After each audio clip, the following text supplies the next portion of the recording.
Aš noriu Jums kalbėti šiandien žinią, ją turbūt padalysiu tokias dvi dalis. Ir pavadinau tą žinią Evangelijos tikėjimas arba evangelinis tikėjimas iki 29. Tai Pauliaus laiškas Filipiečiams. Skaitome. Tik tai jūsų elgesys tebūna vertas Kristaus Evangelijos. Jeigu aš atsiminsiu, apie tai pakalbėsim vėliau. Vertas. Jūsų elgesys tebūna vertas. Evangelija tokia brangi žinia, kad jūsų elgesys turi būti atitinkamai vertingas. Reakcija į tai, ką jūs girdite. Kad atvykęs matyčiau, o jei netvyksiu išgirščiau, kad gyvenate viena dvasia, viena siela kartu kovojate už Evangelijos tikėjimą. Va šitą va, čia atėjo mano pavadinimas. Viena siela kartu kovojate už Evangelijos tikėjimą. Ir niekuo nesiduodate priešininkų išgąsdinami. Jiems tai yra žlugimo ženklas, o jums išgelbėjimo, nes jis Dievo duotas. Nes jums duota dėl Kristaus ne tik įtikėti, bet ir dėl jo kentėti. Ir dabar mes suprantame, apie kokį čia kentėjimą kalbama. Apie kokį kentėjimą? Dėl Evangelijos. Dėl Evangelijos ateina į tavo gyvenimą kentėjimas. Kristaus kentėjimas. Jis nekentėjo kažkaip kitaip, ne lygos, ne kažkokia, sakykime, skurdo sumauti arba kažkokie paralyžiai, kas ten bebūtų, baisiausi dalykai. Jis tokiais kentėjimais nekentėjo. Kristus kentėjo kitokiais kentėjimais. Tai mes kenčiame kitus kentėjimus dėl to, kad mes esame Kristaus. Tai va, šitą ištrauką, ką paskaičiau, pakabinam. Taip? Dabar eisiu visai į kitą temą, bet po to sugrįšime prie to. Ir su kažkada čia vėl kalbėjau apie tai, kad Dievas turi projektų šioje žemėje. Viešpats Dievas paverčia niekais pagonių sumanimą, suardo tautų planus, bet viešpatės širdies mintis kartų kartoms. Jo sumanimai kartų kartoms. Ir aš turiu omeny ir mūsų kartai.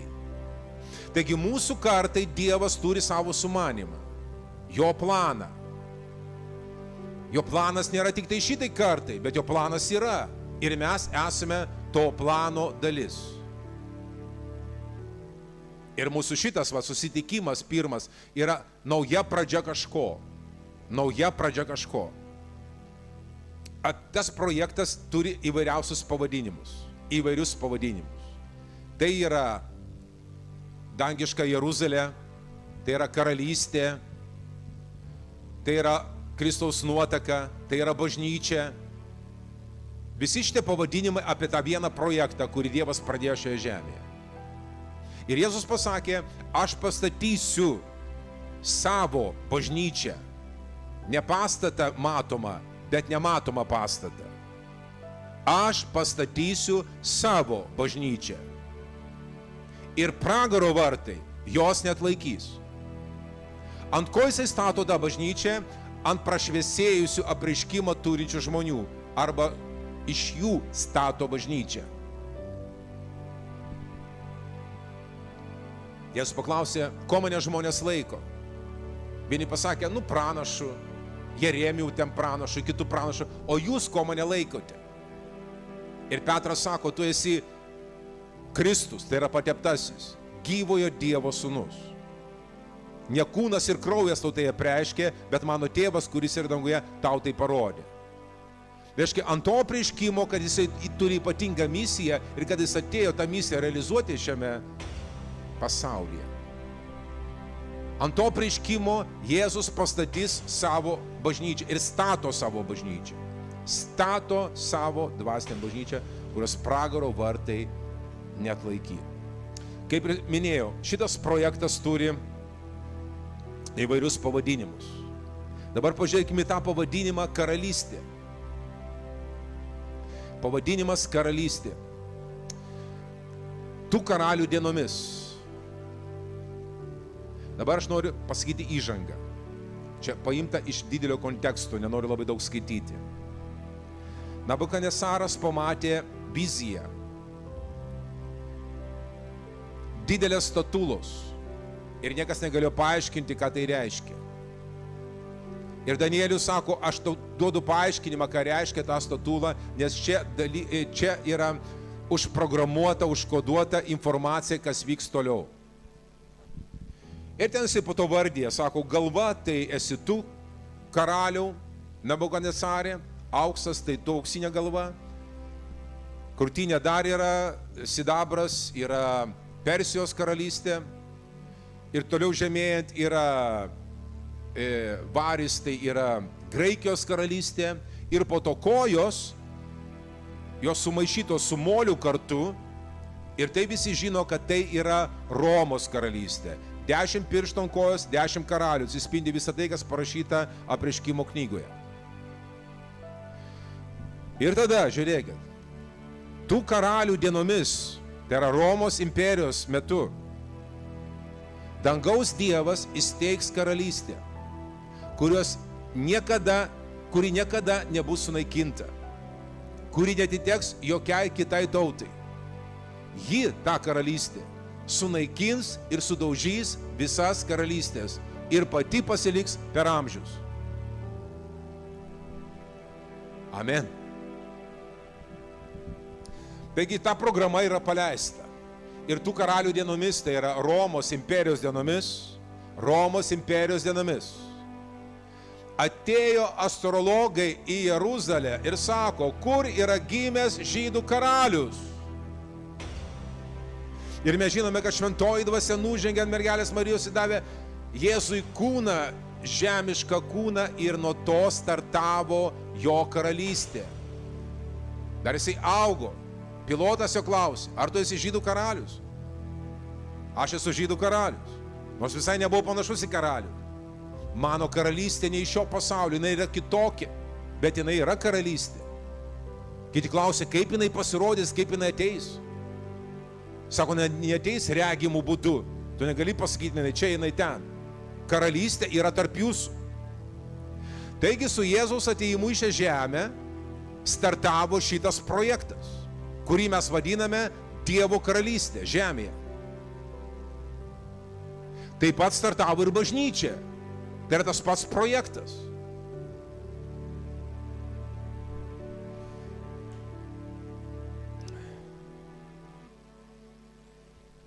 Ir mes matome, čia kaip ir pažada, jį tą karalystę sunaikins ir sudaužys visas karalystės ir pati pasiliks per amžius.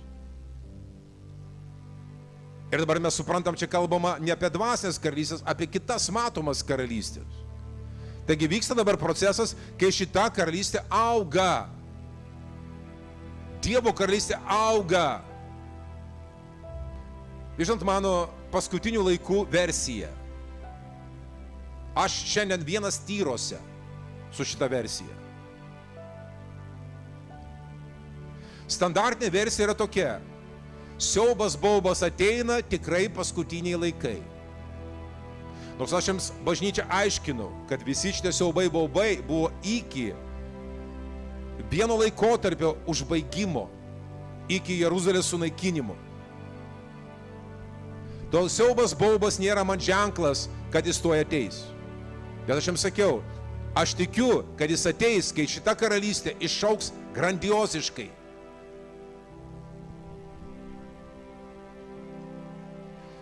Mūsų evangelinio tikėjimo, aš dabar perinu prie mūsų žinios. Mūsų evangelinio tikėjimo žmonių šiandien planetoje yra apie 1 milijardą. Iš 8 milijardų mes milijardas.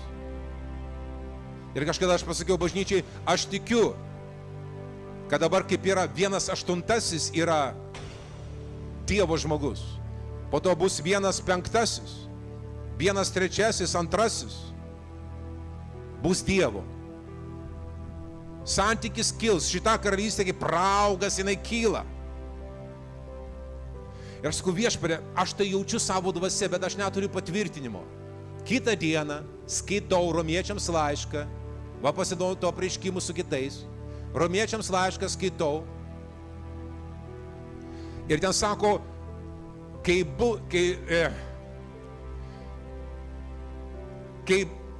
pagonių ateis visuma, pagonių turi būti visuma. Kas yra visuma? Dauguma. Mažuma yra mažuma. Mes dabar dar mažuma. Mes kiekvienas 8, taip? Kai pagonių skaičius pasieks visumą, Dievo tikslai bus realizuoti šito projekto. Mes šitoj kartoj darom darbą ir darome darbą ir karalystė auga ir auga ir auga. Kitus auga labai sparčiai. Kinijoje per 1 valandą, man atrodo, 7,000 žmonių įtiki. Per 1 valandą. Augimas grandiozinis.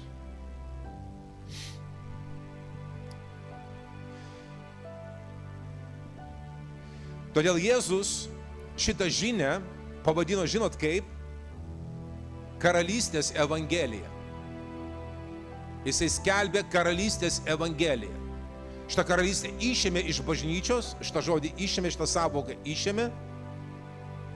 Nes sako, mes tikime, kad ateis karalystė 1000-metė, dabar dar jos nėra. Mano versija šitoje vietoje, mes esame karalystėje.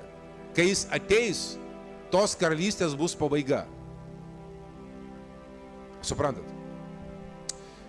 Pakalbėkime apie šitą žodį evangelija. Graikiškai tai skamba evangelion. Evangelion ir reiškia gera, linksma žinia. Gera, linksma žinia. Trečią kartą, kad jūs pramuštų. Gera ir linksma žinia.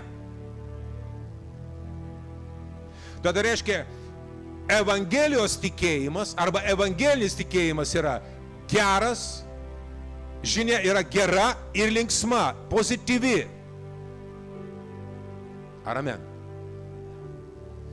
Mūsų tikėjimas yra evangelinis tikėjimas, kuris yra be galo paveikus.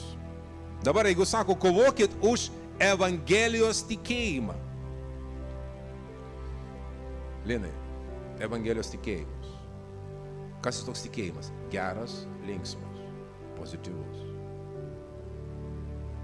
Mums tai tik tai bažnyčios terminas yra.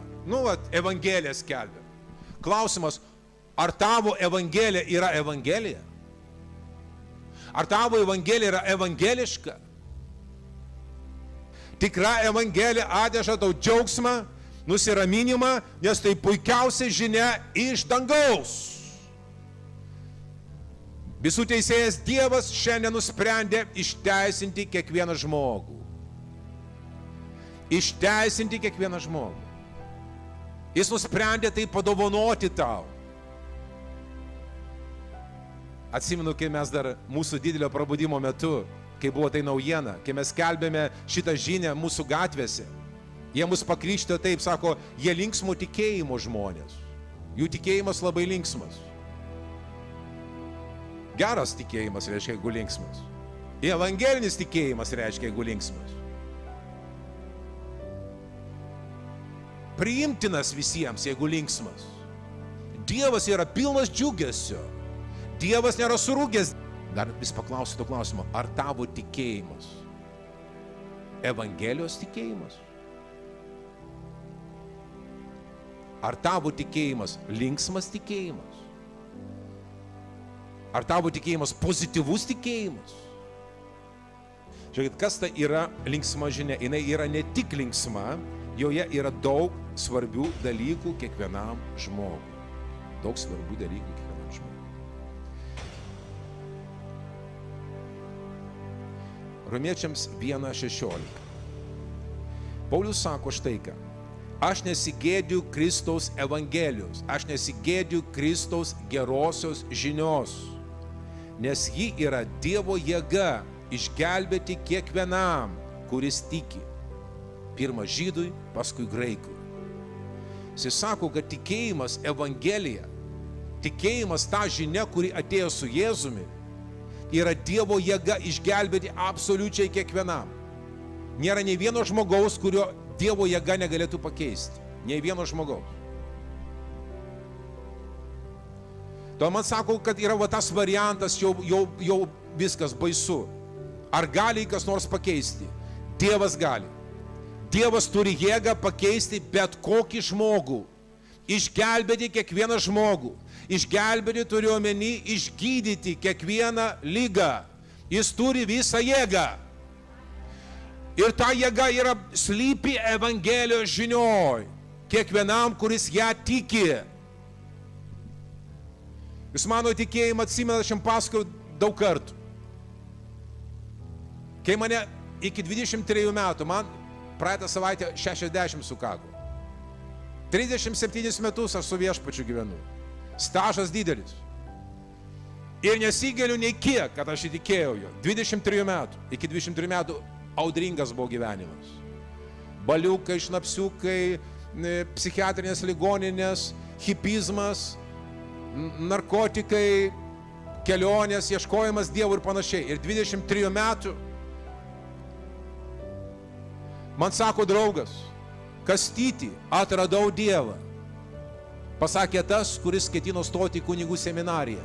Ir ateidamas pas mane namo, parakydavo žolės ar kažko susileisdavo ir kalbėdavo man apie Dievo karalystę. Nu, suprantat, kokia ten Dievo karalystė, apsirūkęs. Ieškojo Dievo. Aptemęs, depresuotas. Ir kai sakau, ką suradai?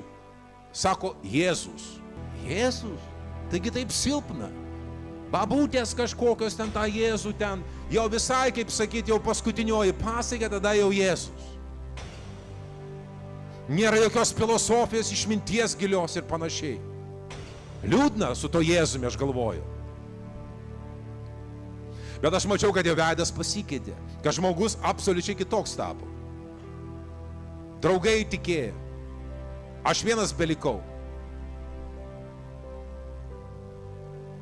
Ir jie sako, tai ką, einam į susirinkimą. Brolis man sako, einam į susirinkimą, o ką jie ten daro, čia gal sektą kokią. O, sako, jis susirinka bute, pradeda kalbėti iš savo tos knygos ir nužengia dvasia ant visų. Dvasia ant visų, sako, nužengia dvasia. Einam. Ir jisai kreipėsi į kitą, sako, nu ką, broliai, einam. Jis vadina kitą savo draugą broliu, o aš kas toks? Suprantama, tas pavadinimas, kad čia jau brolyja kažkokį. O aš kas? Juoda avis. Ir mane veda kaip skerdimui, atsimenu. Įsigandęs, drebu visas. Ką aš esu tiksiu? Kažkokia dvasia nužengia. O kur mano meditacijos ir patirtis visa, vos nerabūnio. Atėjau, atsisėdau jų tokį lotoso pozą, kaip kažkoks tai va, žinantis. Jie pradėjo skaityti raštą. Paprastai.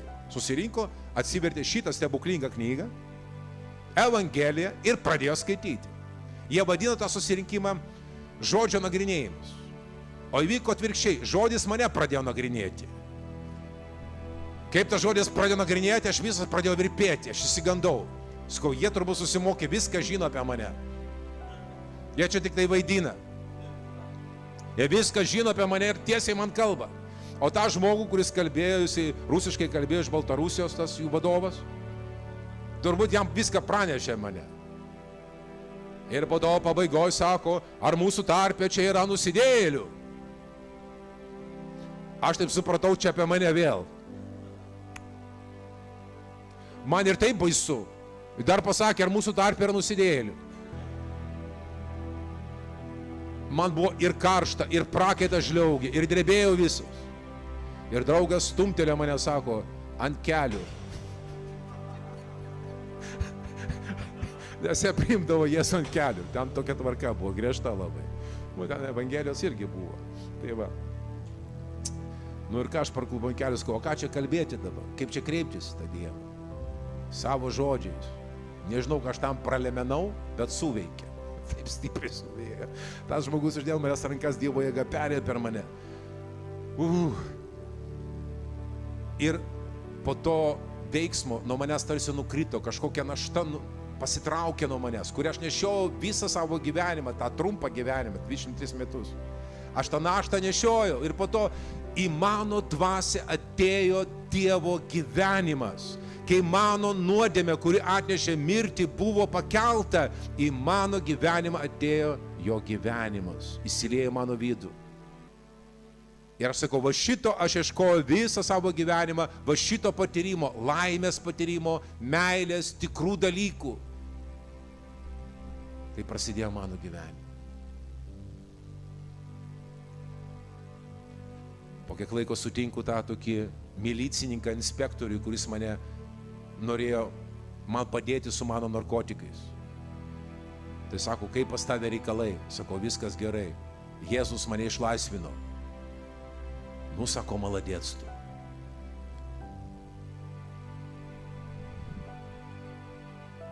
Jėzus mane išlaisvino, man nereikėjo jokių 10 žingsnių į laisvę nuo narkotikų ir į kokią kitą laisvę.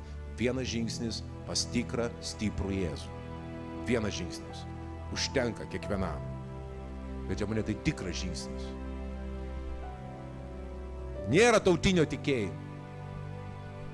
Dievas vienas tikėjimas visoms tautoms. Visoms tautoms tikras, vienintelis evangelinis tikėjimas. Vienintelis evangelinis tikėjimas.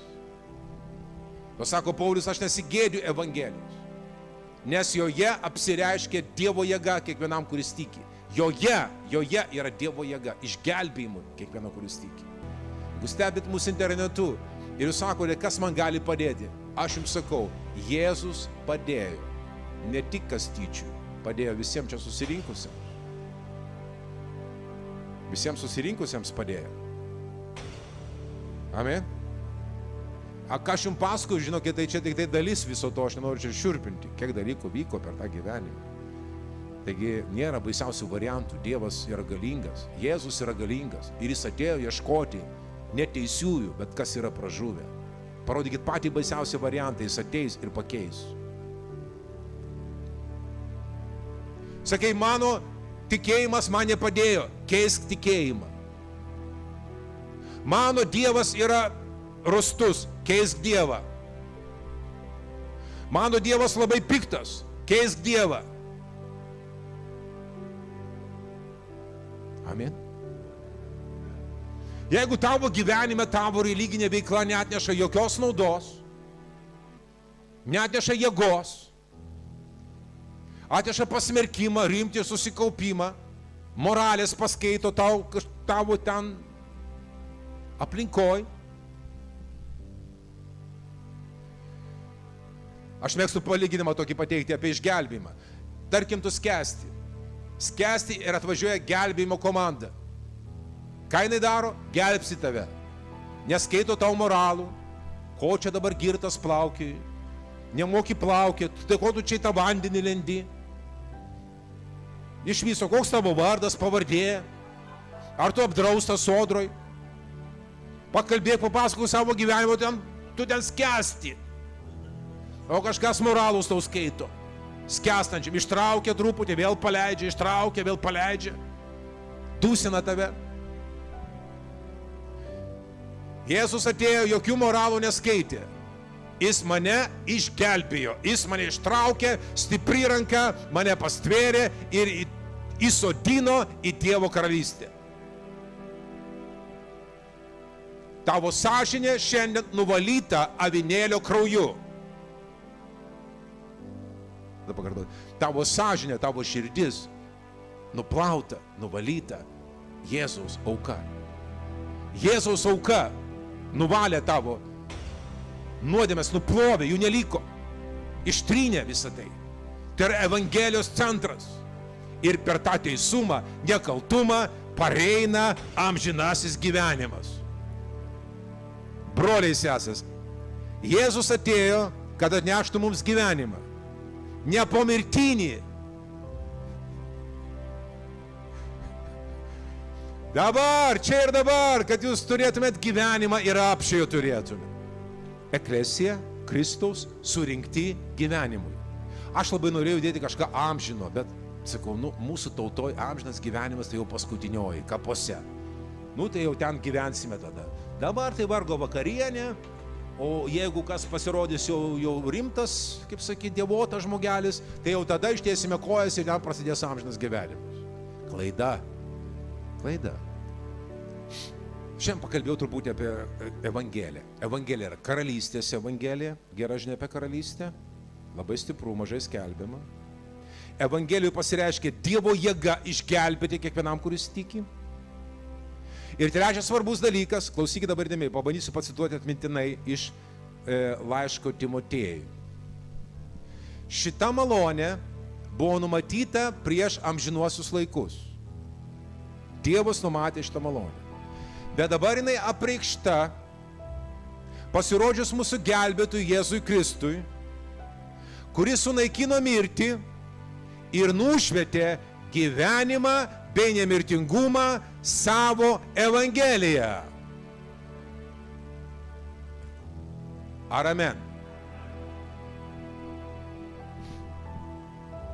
Iš šitų visų surinktų dalykų Dievas aiškiai nubrėžė jo tikslus.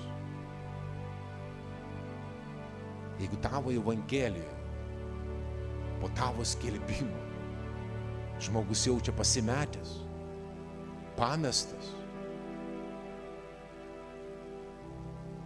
kažin, ar tai tikra Evangelija? Ar ateina užtikrintumas, kad su tavimi viskas gerai, kad Dievas tai padarė? Beje, mums dabar net nereikia kažką čiupinėti savo dvasius. Ant mūsų nužengia šventoji dvasia. Tai yra patvirtinimas ir garantas, kad tu esi jo.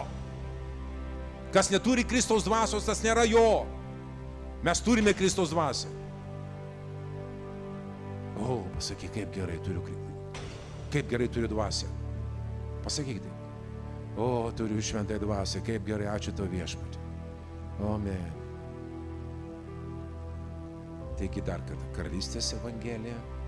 Evangelijoje yra jėga visam kam, kas būtų tavo gyvenime, jinai visa viršinti jėga. Visa viršinti jėga reiškia tavo evangelija arba doktrino ir tavo žodį, kas yra tikėjimas. Jūs girdėjote šitą terminą, mes esam tikėjimu išteisinti. Mes esame tikėjimu išteisinti, girdėjote šitą terminą. Visai nesenai aš parodžiam, brangieji, ne bet kokiu tikėjimu. Nes jeigu tikėjimu išteisinti, judėjai yra išteisinti, musulmonai yra išteisinti, hinduistai yra išteisinti, visi tiki, kad Dievas yra. Ne vien tikėjimu, kad Dievas yra, tu esi išteisintas, bet esi išteisintas evangeliniu tikėjimu. Jėzaus tikėjimu, evangeliniu tikėjimu, krikščionišku tikėjimu esi išteisintas.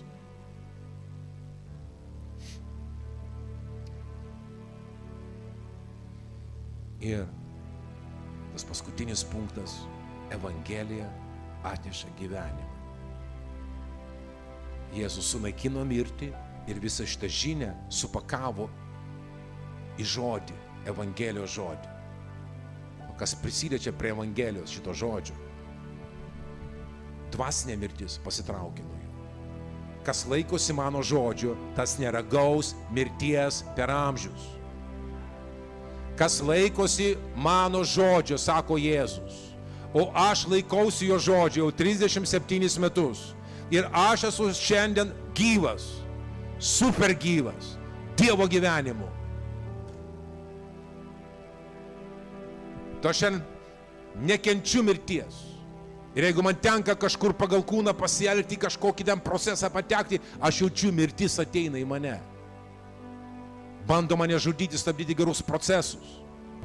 Mano žvilgsnis jau nukreiptas žemyn, aš negaliu pakelti akių į Dievą. Mano dvasia indikuoja, kad čia kažkas tai sutriko. Aš žinau, kas tyti, tu nuvarėjai ten, kur yra mirties slėnis. O tu pašautas, kad tu gyventum ir turėtum gyvenimo apsčiai. Todėl brangink tai, ką Dievas tau davė. Brangink švarę širdį, kurią Dievas apvalė, ne tu apvalėjai. Tu negali savo širdies apvalyti.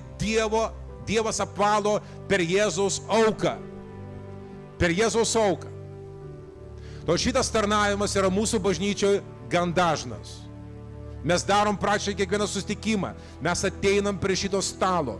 Mes paimam šitą duoną, kurią vadiname gyvenimo duona, zoje duona. Sakom, šitą duoną reprezentuoja Kristaus kūną. Mes valgome jo kūną ir geriame jo kraują ir turime amžiną gyvenimą mumise pasiliekantį.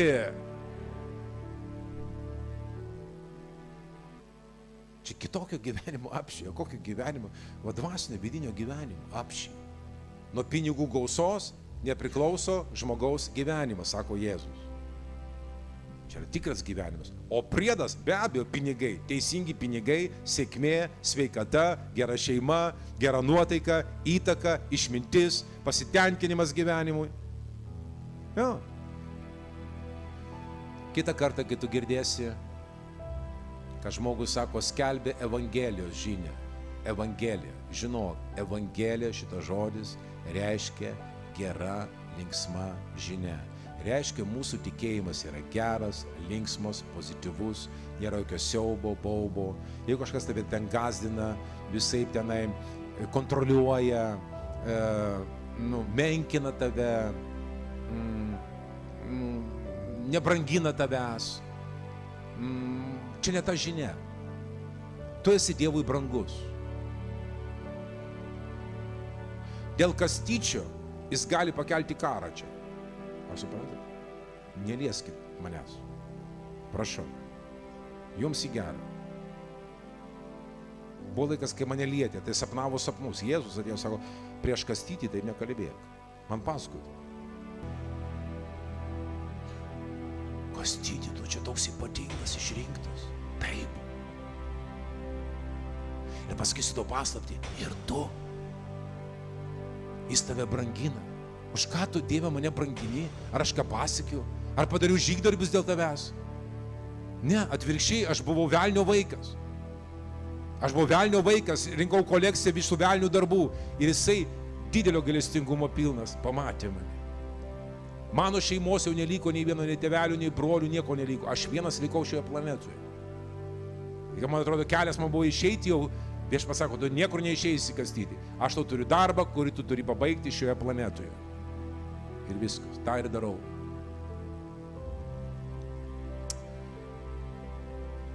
Ir noriu nugyventi ilgus metus. Gerus metus. Visiems linkiu ilgų, gerų metų. Ne Jėzus Marija, bet gerų dieviškų metų.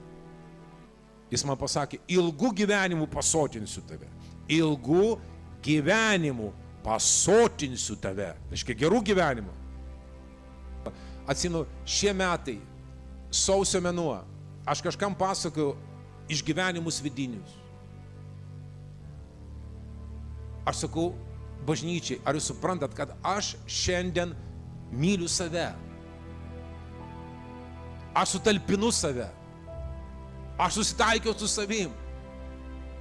Aš ilsiuosi Dievo požiūrėje. Aš sabatė dabar. Ir mane veža nuo to. Ar tu kažką padarei? Ne, aš susitaikiau. Aš esu Dievo priimtas. Aš esu jo vertinamas. Mano klaidas, kurių padarau daug, jisai nuplauna. Jis nuplauna avinėlio krauju. Kad mano santykiai su juo nepašlytų, kad aš būčiau, wow. Koinonija, bendrumas su juo.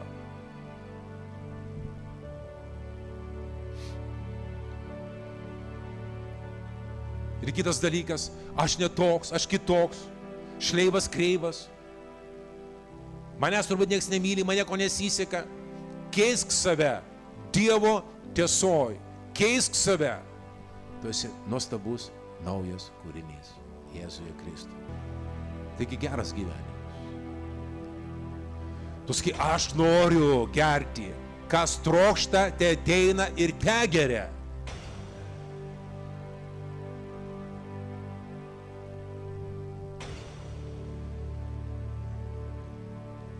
Brangiai, mes pradėjome čia susitikimus. Aš labai noriu, kad mes suprastume, kad yra ir kiti norai, ne tik tai Dievo norai, yra kiti norai, kurie mus stabdo nuo visos pilnatvės. Todėl mes vadinam tai, mes mokame kainą už Dievo pilnatvę. Tau reikėjo sumokėti kainą, kad tu čia ateitum. Panevėžiečiai atvažiavo iš Panevėžio. Ja. Kitas iš Žirmūnų negalėjo atšliaužti iki čia. Kauniečiai atvažiavo iš Kauno, va, iš pat ryto. Gal nemegojęs po naktinės pamainos. Porą valandų snaudės atvarė čionai. Moka kainą už pilnatvę, kur yra Dieve. Taigi mes kryžiuojam savo kūniškumą, atsilikimą ir pasaulietiškumą. Mes einam į visą Dievo pilnatvę, kad išgertume visą tai, ką Dievas mums davė. Brangiai, pasiruoškit šitam naujam etapui, kur mes turėsime kryžiuoti save, pereiti per kliūtis įvairiausias, mylėti vienas kitą, nekritikuoti, neįsileisti mirties žodžių ir panašiai, kad mes pamatytume dar didesnę jėgą, šlovę ir didelį gerimą.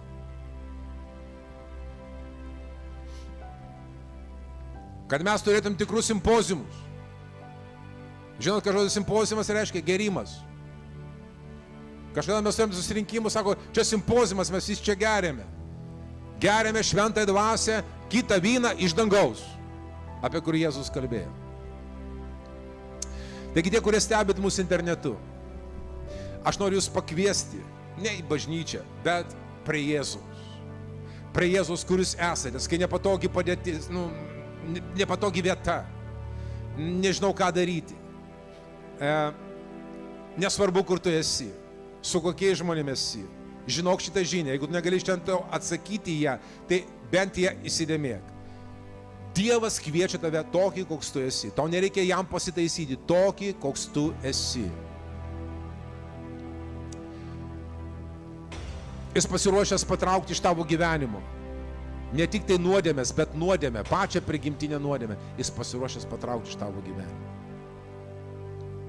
Tam jis ir siuntė savo sūnų Jėzų, kuris paėmė ant savęs visas mūsų nuodėmės ir iškentėjo. Jisai sunaikino tas nuodėmės ir prisikėlė trečią dieną. Ir šiandien yra gyvas. Ir jisai kviečia tave ateiti į jo pusę, pereiti į jo pusę, pereiti į jo karalystę, kuri auga diena iš dienos. Šitą karalystę augs ir augs. Tai yra Dievo projektas nesustabdomas. Kaip gera būti Dievo projekte. Tai visus kviečiu maldai.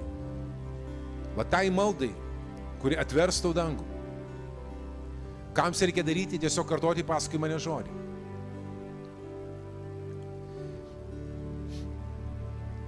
Sakykite garsiai, kad jūs girdėtumėt save iš savo širdies.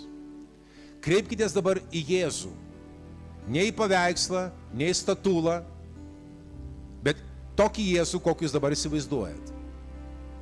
Jis yra nematomas, bet jisai girdi tavo žodžius. Sakyk.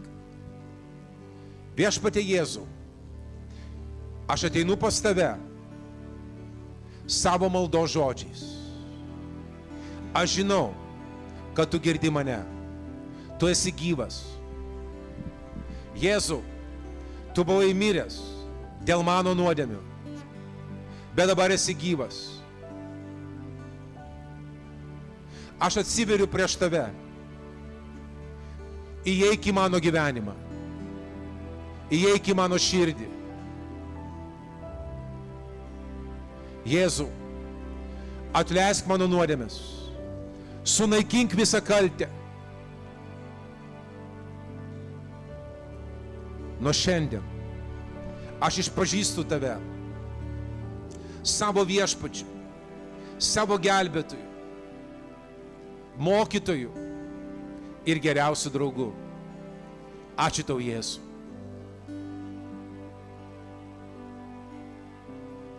Amen. Dar viena malda, labai trumpa, man atėjo į mintį. Dangiškasis Tėve, kaip tu man atleidai visas mano kaltes, taip ir aš atleidžiu visiems mano kaltininkams. Visiems aš atleidžiu bet kokią skriaudą, kokia jinai bebūtų. Aš atleidžiu Jėzaus vardu. Amen.